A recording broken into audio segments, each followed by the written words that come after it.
I'm just sitting here with my mic muted, like I do. Good evening, hello.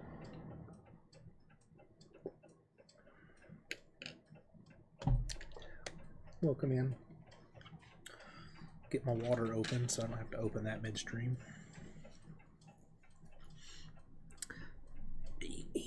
Let's do this. Let's see.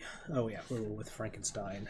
He was discussing what happened to him after we were following the monster after he left Frankenstein and is making his way. I lay on my straw, but I could not sleep. I thought of the occurrences of the day. What chiefly struck me was the gentle manners of these people, and I longed to join them, but dared not. I remembered too well the treatment I had suffered the night before from the barbarous villagers, and resolved, whatever course of conduct I might hereafter think is right or purpose, that for the present I would remain quietly in my hovel, watching and endeavoring to discover the motives which influenced their actions. The cottagers across the next morning before the sun. The cottagers arose the next morning before the sun. The young woman arranged the cottage and prepared the food, and the youth departed after the first meal. This day was passed in the same routine as that which preceded it. The young man was constantly employed out of doors, and the girl in various laborious occupations within. The old man, whom I soon perceived to be blind, employed his leisure hours on his instrument or in contemplation. Nothing could exceed the love and respect which the younger cottagers exhibited towards their venerable companion. They performed towards him every little office of affection and duty with gentleness, and he rewarded them by his benevolent smiles. They were not happy. They were not entirely happy. Trying to read the end of a sentence before I get started. All right. Gather. Let's start this over there. They were not entirely happy. The young man and his companion often went apart and appeared to weep. I saw no cause for their unhappiness, but I was deeply affected by it. If such lovely creatures were miserable, it was less strange that I, an imperfect and solitary being, should be wretched. Yet why were these gentle beings unhappy? They possessed a delightful house, for such it was in my eyes, and every luxury. They had a fire to warm them when chill, and delicious viands when hungry. They were dressed in excellent clothes, and still more, they enjoyed one another's company and speech, interchanging each day looks of affection and kindness. What did their tears imply? Did they really express pain? I was at first unable to solve these questions, but perpetual attention and time explained to me many appearances which were, at first, enigmatic. A considerable period elapsed before I discovered one of the causes of the uneasiness of this amiable family. It was poverty. And they suffered that evil in a very distressed degree.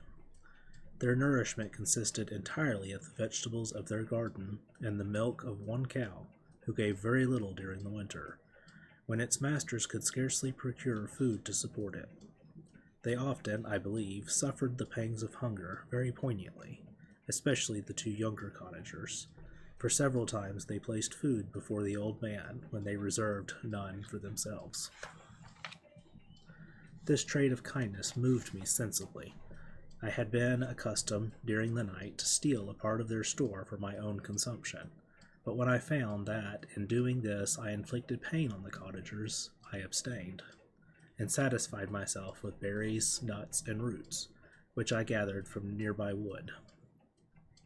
I discovered also another means through which I was enabled to assist their labors. I found that the youth spent a great part of each day in collecting wood for the family fire, and during the night I often took his tools, the use of which I quickly discovered, and brought home firing sufficient for the consumption of several days.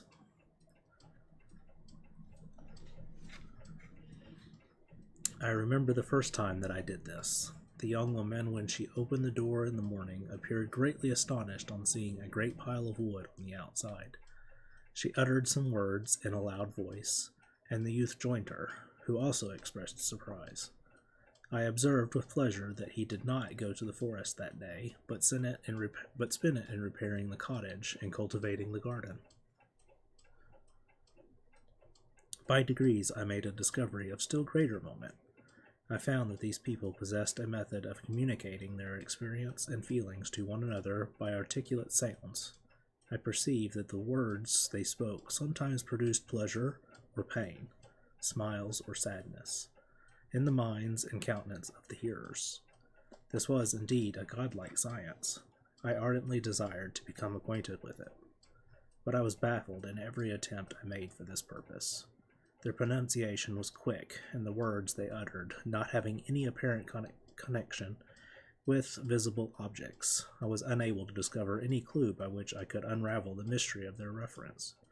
By great application, however, and after having remained during the space of several revolutions of the moon in my hovel, I discovered the names that were given to some of the most familiar objects of discourse. I learned and applied the words fire, milk, bread, and wood. I learned also the names of the cottagers themselves. The youth and his companion had each of them several names, but the old man had only one, which was father. The girl was called sister or Agatha, and the youth Felix, brother, or son. I cannot describe the delight I felt when I learned the ideas appropriated to each of these sounds, and was able to pronounce them. I distinguished several other words without being able yet to understand or apply them, such as good, dearest, and unhappy. I spent the winter in this manner. The gentle manners and beauty of the cottagers greatly endeared them to me. When they were unhappy, I felt depressed. When they rejoiced, I sympathized in their joys. I saw few human beings beside them, and if any other happened to enter the cottage, their harsh manners and rude gait only enhanced to me the superior accomplishments of my friends. The old man, I could perceive, often endeavored to encourage his children, as sometimes I found that he called them to cast off their melancholy. He would talk in a cheerful accent, with an expression of goodness that bestowed pleasure even upon me. Agatha listened with respect. Her eyes sometimes filled with tears, which she endeavored to wipe away unperceived, but I generally found that her countenance and tone were more cheerful after having listened to the exhortations of her husband. It was not thus with Felix. He was always the saddest of the group, and even to my unpracticed senses he appeared to have suffered more deeply than his friends. But if his countenance was more sorrowful, his voice was more cheerful than that of his sister, especially when he addressed the old man. I could mention innumerable instances which, although slight, marked the disposition of these amiable cottagers. In the midst of poverty and want, Felix carried with pleasure to his sister the first little white flower that peeped out from beneath the snowy ground. Early in the morning, before she had risen, he cleared away the snow that obstructed her path to the milk-house, drew water from the well, and brought the wood from his outhouse, where, to his perpetual astonishment, he found his store always replenished by an invisible hand. In the day, I believe he worked sometimes for a neighboring farmer, because he often went forth and did not return until dinner, yet brought no wood with him. At other times he worked in the garden, but as there was little to do in the frosty season, he read to the old man and Agatha. This reading had puzzled me extremely at first, but by degrees I discovered that he uttered many of the same sounds when he read as when he talked. I conjectured, therefore, that he found on the paper signs of speech which he understood, and I ardently longed to comprehend there also. But how was that possible, when I did not understand the sounds for which they stood as signs? I improved, however, sensibly in this science, but not sufficiently to follow up any kind of conversation.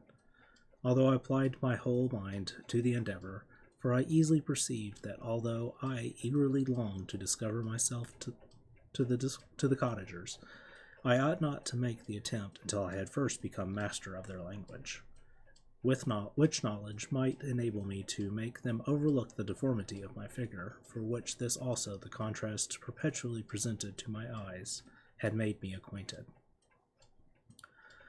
I had admired the perfect forms of my cottagers, their grace, beauty, and delicate complexions.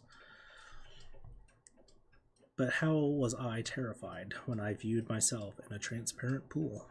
At first I started back, unable to believe that it was indeed I who was reflected in the mirror, and when I became fully convinced that I was in reality the monster that I am, I was filled with the bitterest sensations of despondence and mortification. Alas, I did not yet entirely know the fatal effects of this miserable deformity. As the sun became warmer and the light of day longer, the snow vanished, and I beheld the bare trees and the black earth. From this, Felix was more employed, and the heart-moving indications of impending famine disappeared. Their food, as I afterwards found, was coarse, until it was wholesome, that they procured a sufficiency of it. Several new kinds of plants sprung up in the garden, which they dressed, and these signs of comfort increased daily as the season advanced. The old man, leaning on his son, walked each day at noon. When it did not rain, as I found it was called, when the heavens poured forth its water. This frequently took place, but a high wind quickly dried the earth, and the season became far more pleasant than it had been. My mode of life in my hovel was uniform. During the morning I attempted the motions of the cottagers, and when they were dispersed in various occupations, I slept. The remainder of the day was spent in observing my friends. When they had retired to rest, if there was any moon, or the night was starlight, I went into the woods and collected my own food and fuel for the cottage. When I returned, as often as was necessary, I cleared their path from the snow, and performed those offices that I had seen done by Felix. I afterwards found that these labors, performed by an invisible hand, greatly astonished them, and once or twice I heard them, on these occasions, utter the words, "Good spirit, wonderful." But I did not then understand the significance of these terms. My thoughts now became more active, and I longed to discover the motives and feelings of these lovely creatures. I was inquisitive to know why Felix appeared so miserable and Agatha so sad. I thought, foolish wretch, that it might be in my power to restore happiness to these deserving people. When I slept or was absent, the forms of the venerable blind father, the gentle Agatha, and the excellent Felix flitted before me. I looked upon them as superior beings, who would be the arbiters of my future destiny. I formed in my imagination 1,000 pictures of presenting myself to them, and their reception of me. I imagined that they would be disgusted until, by my gentle demeanor and consolidating words, I should first win their favor, and afterwards their love.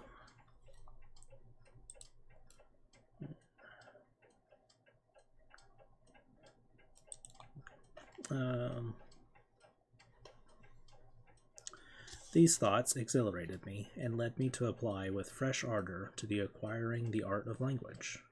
My organs were indeed harsh, but supple, and although my voice was very unlike the soft music of their tones, yet I produced such words as I understood with tolerable ease. It was as the ass and the lapdog, yet surely the gentle ass, whose intentions were affectionate, although his manners were rude, deserved better treatment than blows and exertion. The pleasant showers and genial warmth of spring greatly altered the aspect of the earth. Men who before this change seemed to have been hid in caves dispersed themselves and were employed in various arts of cultivation. The birds sang in more cheerful notes, and the leaves began to bud forth on the trees. Happy, happy earth, fit habitations for gods, which so short a time before was bleak, damp, and unwholesome. My spirits were elevated by the enchanting appearance of nature. The past was blotted from my memory. The present was tranquil, and the future guided my bright rays of hope and anticipations of joy. 5. I now hasten to the more moving part of my story. I shall relate events that impress me with feelings which, from what I was made, have made me what I am. Spring advanced rapidly. The weather became fine, and the skies cloudless. It surprised me that what before was desert and gloomy should now bloom with the most beautiful flowers and verdure. My senses were gratified and refreshed by 1,000 scents of delight and 1,000 sights of beauty. It was on one of these days when my cottagers periodically rested from labor. The old man played on his guitar, and the children listened to him. I observed that the countenance of Felix was melancholy beyond expression. He sighed frequently, and once his father paused in his music, and I conjecture by his manner that he inquired the cause of his son's sorrow. Felix replied in a cheerful accent that the old man was recommencing his music, with someone tapped at the door. It was a lady on horseback, accompanied by a countryman as a guide. The lady was dressed in a dark suit and covered with thin black veil. Agatha asked a question, to which the stranger only replied by pronouncing in a sweet accent the name of Felix. Her voice was musical, but unlike that of either of my friends. On hearing this word, Felix came up hastily to the lady, who, when she saw him, threw up her veil, and I beheld a countenance of angelic beauty and expression. Her hair of a shining raven black, and curiously braided. Her eyes were dark but gentle, although animated, but features of a regular proportion, and her complexion wondrously fair, each cheek tinged with a lovely pink. Felix seemed ravished with delight when he saw her. Every trait of sorrow vanished from his face, and it instantly expressed a degree of ecstatic joy of which I could hardly have believed it capable. His eyes sparkled as his cheek flushed with pleasure, and at that moment I thought him as beautiful as the stranger.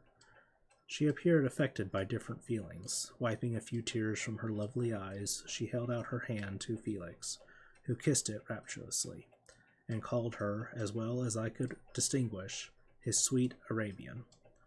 She did not appear to understand him, but smiled. He assisted her to dismount, and dismissing her guide, conducted her into the cottage. Some conversation took place between him and his father, and the young stranger knelt at the old man's feet, and would have kissed his hand, but he raised her and embraced her affectionately. I soon perceived that although the stranger uttered articulate sounds and appeared to have a language of her own, she was neither understood by, or herself understood, the cottagers. They made many signs which I did not comprehend, but I saw that her presence diffused gladness through the cottage, dispelling their sorrow as the sun dissipates the morning mists.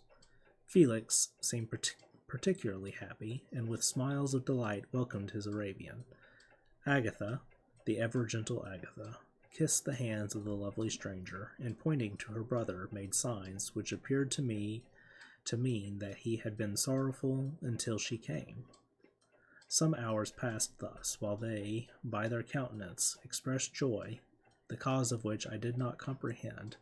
Presently I found, by the frequent recurrence of one sound which the stranger repeated after them, that she was endeavoring to learn their language. And the idea instantly occurred to me that I should make use of the same instructions to the same end.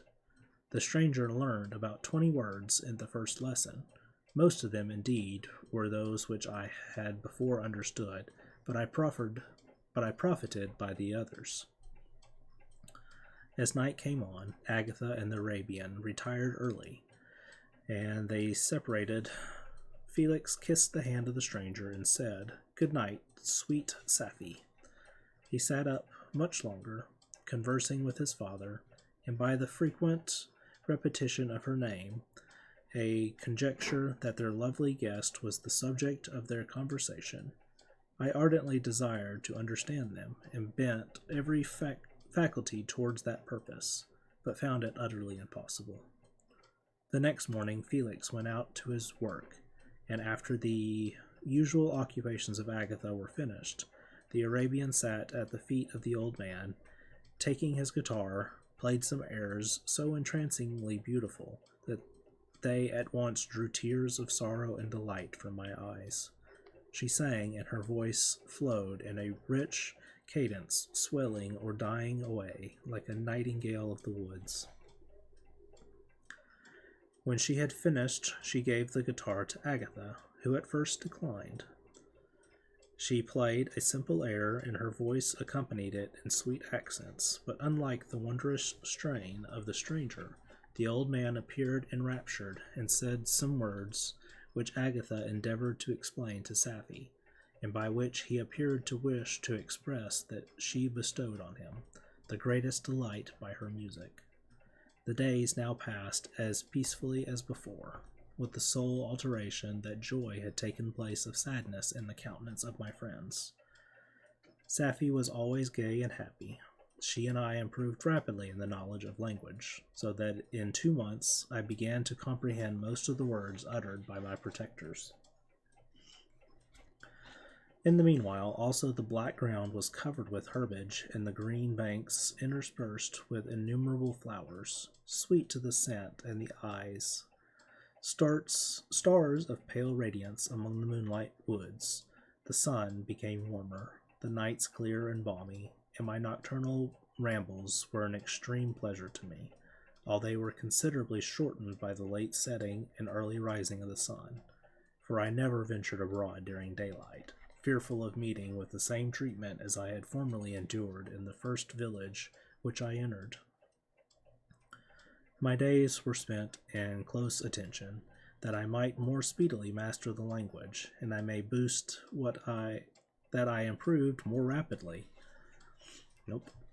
And I must boast that I improved more rapidly than the Arabian, who understood very little and conversed in broken accents, whilst I comprehended and could imitate almost every word that was spoken.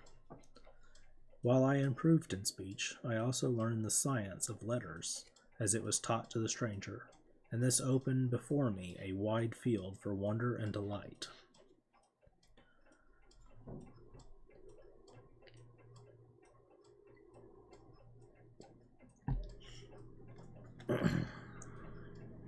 The book from which Felix instructed Safie was Volney's Ruins of Empires. I should not have understood the purport of this book.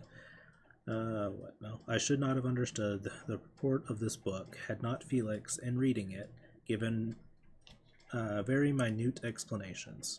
He had chosen this work, he said, because the declamatory style was framed in imitation of the Eastern authors. Through this work I obtained a cursory knowledge of history and a view of the several empires at present existing in the world. It gave me an insight into the manners, governments, and religions of the different nations of the earth. I heard the slothful Asiatics, of the stupendous genius and mental activity of the Grecians, of the wars and wonderful virtue of the early Romans, of their subsequent degeneration, of the decline of that mighty empire, of chivalry, Christianity, and kings. I heard of the discovery of the American hemisphere, and wept with Safie over the hapless fate of its original inhabitants. These wonderful narrations inspired me with strange feelings. Was man, indeed, at once so powerful, so virtuous and magnificent, yet so vicious and base? He appeared at one time a mere scion of the evil principle, and at another as all that can be conceived of noble and godlike. To be a great and virtuous man appeared the highest honor that can befall a sensitive being. To be base and vicious, as many on record have been, appeared the lowest degradation, a condition more abject than that of the blind mole or harmless worm. For a long time I could not conceive how one man could go forth to murder his fellow, or even why there were laws and governments. But when I heard details of vice and bloodshed, my wonder ceased, and I turned away with disgust and loathing. Every conversation of the cottagers now opened new wonders to me. While I listened to the instructions which Felix bestowed upon the Arabian, the strange system of human society was explained to me.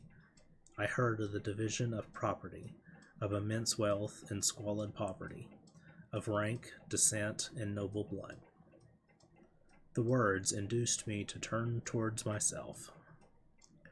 I learned that the possessions most esteemed by your fellow creatures were high and unsullied descent, united within riches.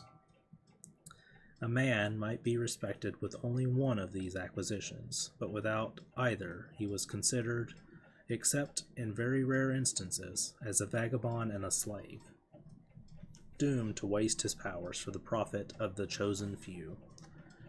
And what was I? Of my creation and creator I was absolutely ignorant, but I knew that I possessed no money, no friends, no kind of property. I was, besides, endowed with a figure hideously deformed and loathsome. I was not even of the same nature as man. I was more agile than they, and could subsist upon a coarser diet.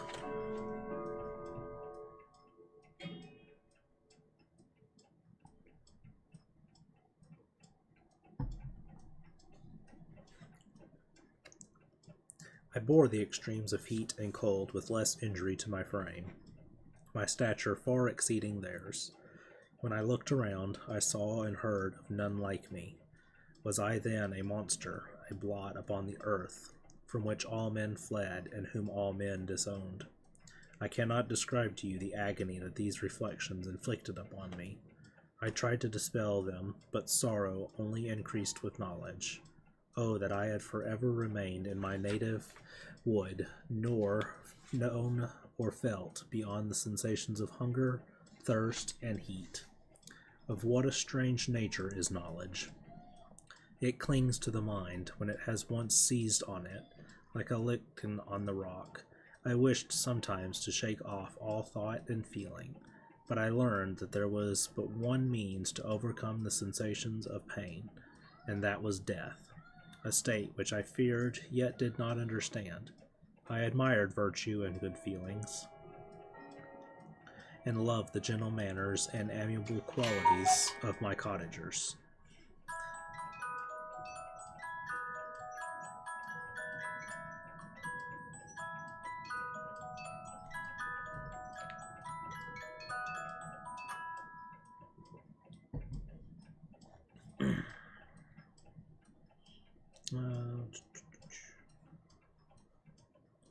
I lost my spot. Alright.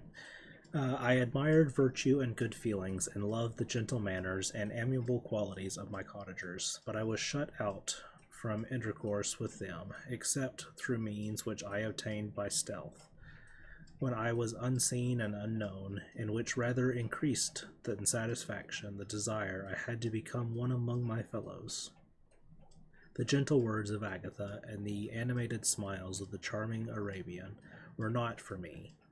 The mild exhortations of the old man and the lively conversation of the loved Felix were not for me, miserable and happy wretch. Other lessons were impressed upon me even more deeply. I heard of the differences of the sexes, of the birth and growth of children, how the father doted on the smiles of the infant and the lively sallies of the older child, how all the life and cares of the mother were wrapped up in the precious charge, how the mind of youth expanded and gained knowledge of brother, sister, and all the various relationships which bind one human being to another in mutual bonds. But where were my friends and relations? No father had watched my infant days, no mother had blessed me with smiles and caresses, or if they had, all my past life was now a blot, a blind vacancy in which I distinguished nothing. From my earliest remembrance, I had been as I then was in height and proportion. I had never yet seen a being resembling me, or who claimed any intercourse with me. What was I? The question again reoccurred to me, answered only with groans. I will soon explain to what these feelings tended, but allow me now to return to the cottagers whose story excited in me such various feelings of indignation, delight, and wonder, but which all terminated in additional love and reverence for my protectors, for so I loved, in an innocent, half-painful self-deceit, to call them. 6. Some time elapsed before I learned the history of my friends. It was one which could not fail to impress itself deeply on my mind, unfolding as it did a number of circumstances, each interesting and wonderful to one so utterly inexperienced as I was. The name of the old man was de Lacy. He was descendant from a good family in France, where he had lived for many years in affluence, respected by his superiors and beloved by his equals. His son was bred in the service of his country, and Agatha had ranked with ladies of the highest distinction. A few months before my arrival, they had lived in a large and luxurious city called Paris, surrounded by friends and possessed of every enjoyment which refinement of intellect, of taste, accompanied by a moderate fortune, could afford. The father of Safie had been the cause of their ruin. He was a Turkish merchant. That should not have been a tongue twister. He was a Turkish merchant and had inhabited Paris for many years, when, for some reason which I could not learn, he became obnoxious to the government. He was seized and cast into prison the very day that Safie arrived from Constantinople to join him. He was tried and condemned to death. The injustice of this sentence was very flagrant. All Paris was indignant, and it was judged that his religion and wealth, rather than the crime alleged against him, had been the cause of his condemnation. Felix had been present at the trial. His horror and indignation were uncontrollable, and he heard the decision of the court. He made at that moment a solemn vow to deliver him, and then looked around for the means.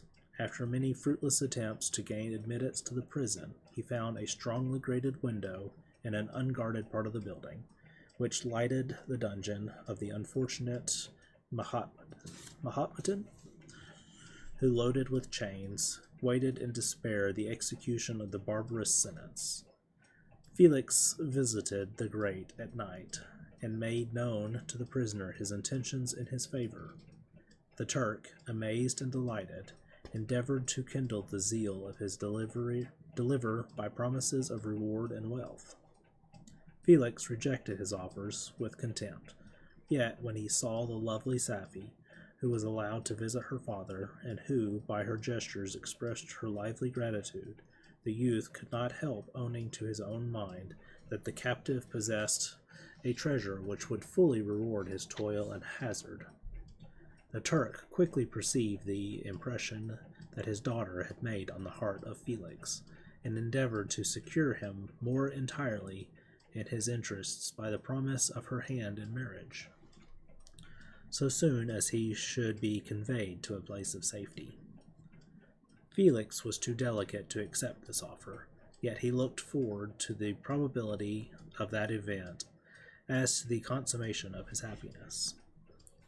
During the ensuing days, while the preparations were going forward for the escape of the merchant, the zeal of Felix was warmed by several letters that he received from his lovely girl, who found means to express her thoughts in the language of her lover by the aid of an old man, a servant of her father's, who understood French. She thanked him in the most ardent terms for his intended services towards her father, and at the same time she gently deplored her own fate. I have copies of these letters, for I found means, during my residence in the hovel, to procure the implements of writing, and the letters were often in the hands of Felix or Agatha. Before I depart, I will give them to you. They will prove the truth of my tale.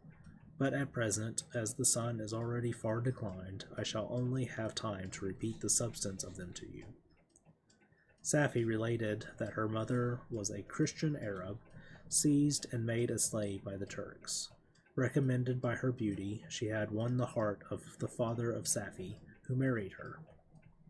The young girl spoke in high and enthusiastic terms of her mother, who, born in freedom, spurned the bondage of which she was now reduced. She instructed her daughter in the tenets of her religion, and taught her to aspire to higher powers of intellect, and an independence of spirit forbidden to the female followers of Muhammad. This lady died, but her lessons were indelibly impressed on the mind of Safi, who sickened at the prospect of again returning to Asia, and the being immured within the walls of a harem, allowed only to occupy herself with puerile amusements ill-suited to the temper of her soul.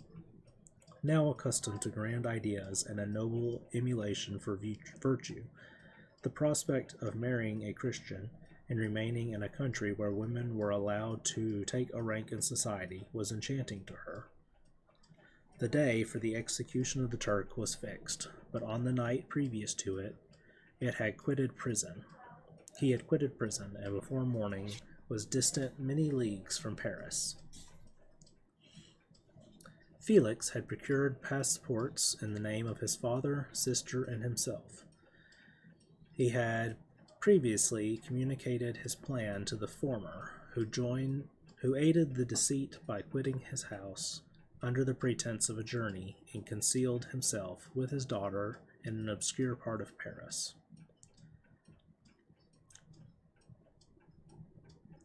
Felix conducted the fugitives through France to Lyons, and across Monsignus to Leghorn, where the merchant had decided to wait a favorable opportunity of passing into some part of the Turkish dominions.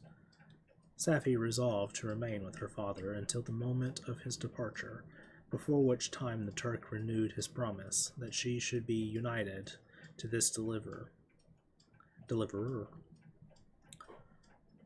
And Felix remained with them in expectation of that event, and in the meantime he enjoyed the society of the Arabian, who exhibited towards him the simplest and tenderest affection. They conversed with one another through the means of an interpreter, and sometimes with the interpretation of looks, and Safi sang to him the divine airs of her native country.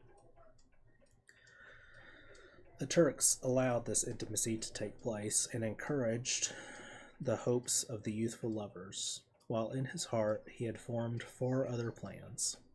He loathed the idea that his daughter should be united to a Christian, but he feared the resentment of Felix if he should appear lukewarm, for he knew that he was still in the power of his deliverer.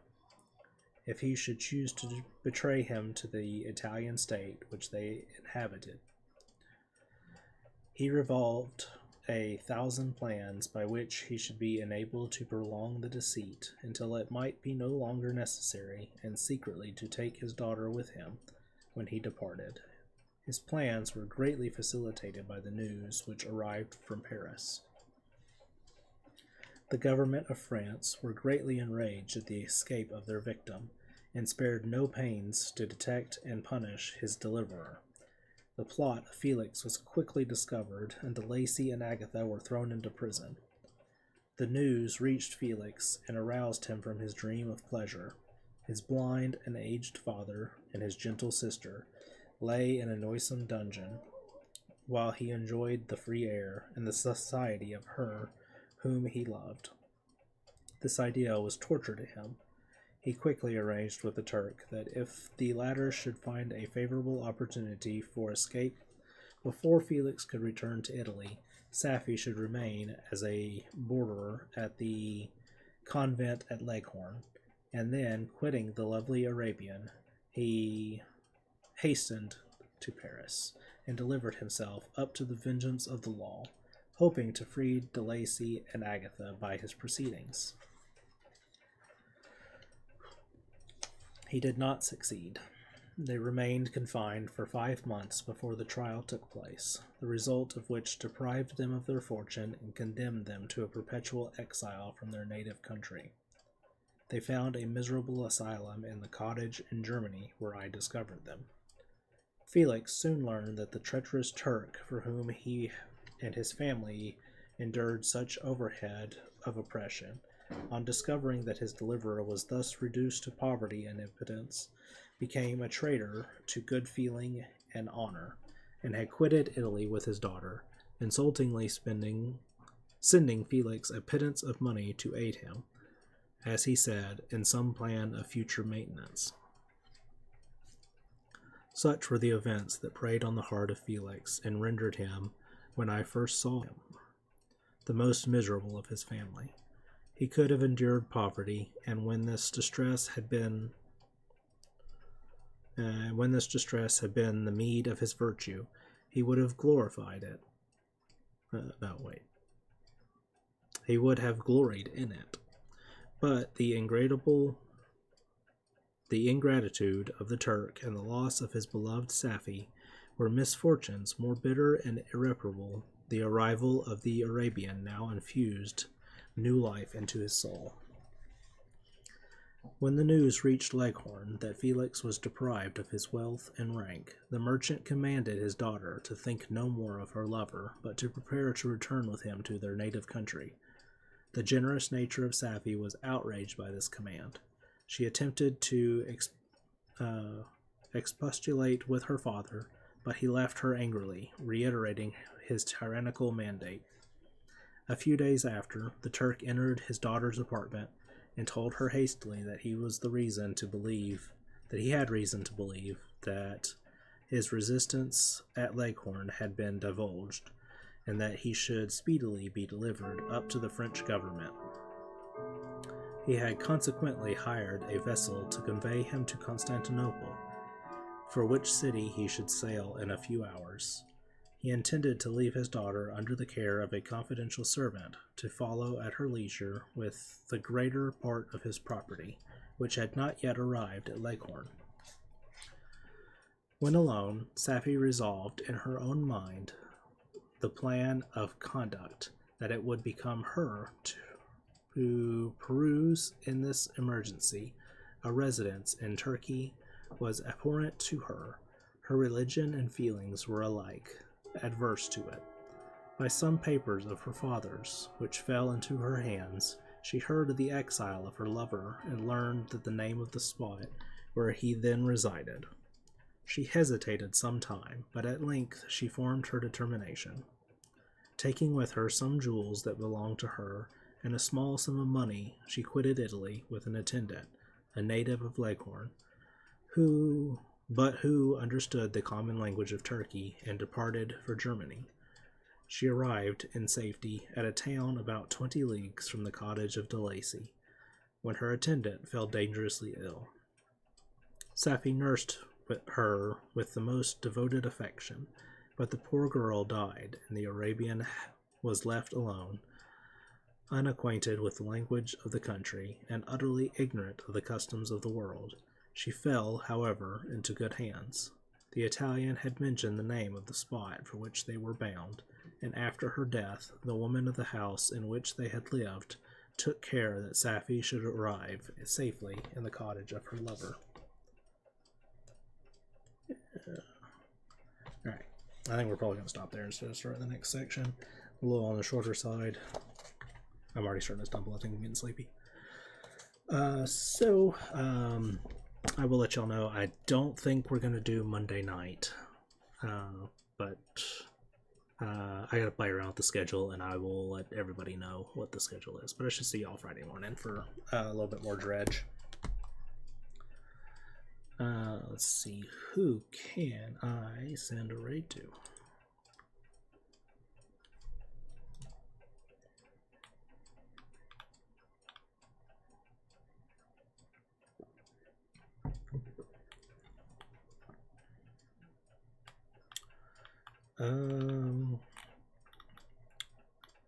Let's do some music. That'll work.